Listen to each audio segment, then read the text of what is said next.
BA प्रथम वर्ष राजनीति विज्ञान के विद्यार्थियों, आज मैं आपको प्रथम प्रश्न पत्र राजनीति विज्ञान के मूल आधार के अंतर्गत अंतर अनुशासनात्मक दृष्टिकोण के बारे में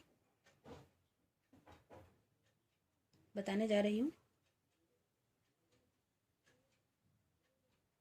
इसमें हमने सर्वप्रथम अंतर अनुशासनात्मक दृष्टिकोण का अर्थ, परिभाषा, उपागम, समाजशास्त्र के साथ राजनीति विज्ञान का संबंध, इतिहास, अर्थशास्त्र, नीतिशास्त्र के साथ राजनीति का संबंध इत्यादि का अध्ययन किया। आज हम राजनीति विज्ञान और मनोविज्ञान के आपसी संबंधों के बारे में चर्चा करने जा रहे हैं। मनोविज्ञान मन की स्थिति का विज्ञान है या मन की स्थिति, इसको हम कह सकते हैं। एक प्रसिद्ध विद्वान वुडवर्थ के शब्दों में मनोविज्ञान मानवीय पर्यावरण से संबद्ध क्रियाओं का विज्ञान है।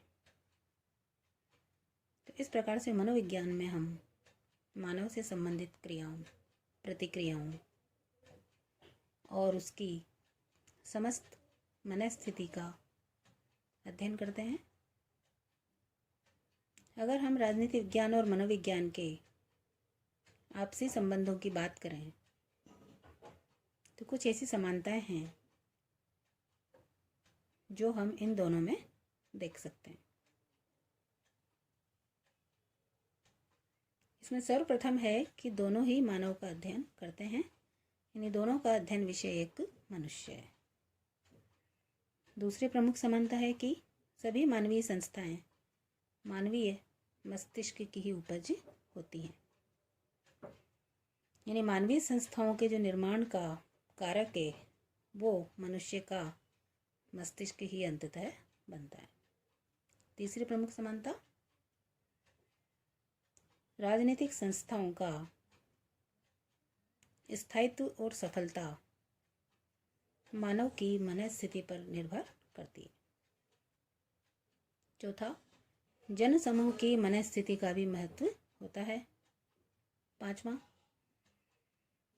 राजनीतिक हित, राजनीतिक दल, दबाव समूह इत्यादि समस्त अपनी प्रकृति के अधिकांशतः मनोवैज्ञानिक संगठन ही होते हैं। छठी प्रमुख समानता है जन समूह की परंपराएं, लोकाचार और आदर्श मनोवैज्ञानिक प्रभाव डालते हैं। तो इस प्रकार से हम राजनीति विज्ञान और मनोविज्ञान में आपसी संबंध बता सकते हैं। अब अगला जो महत्वपूर्ण टॉपिक है वो है कि मनोविज्ञान की राजनीति विज्ञान को क्या प्रमुख देन हो सकती है। इसमें पहली महत्वपूर्ण बात आती है कि मानव क्रियाओं के अध्ययन के लिए मनोविज्ञान का अध्ययन लाभकारी होता है। दूसरा, राजनीति भी मनोविज्ञान पर निर्भर रहती है। तीसरा, क्रांति से सुरक्षा के लिए मनोवैज्ञानिक ज्ञान आवश्यक है, यानी जनता की मनस्थिति, नागरिकों की मनस्थिति समझकर ही क्रांति से सुरक्षा ली जा सकती है। अब अगला महत्वपूर्ण जो बिंदु है कि राजनीति विज्ञान की मनोविज्ञान को क्या प्रमुख देन हो सकती है।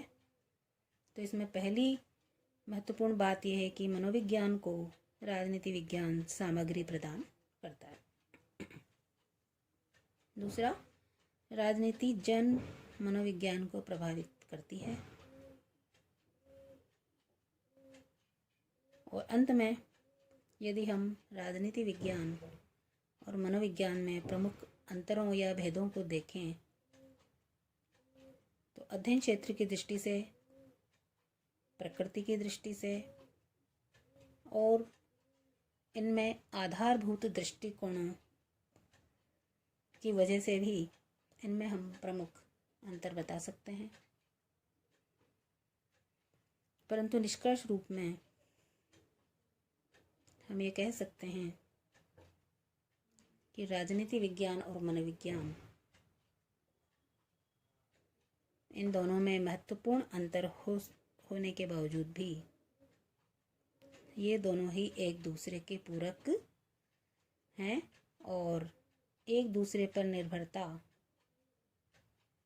ये सिद्ध करती है कि कहीं ना कहीं मनोविज्ञान राजनीति पर प्रभाव डालता है और राजनीतिक वातावरण, राजनीतिक व्यवस्थाएं भी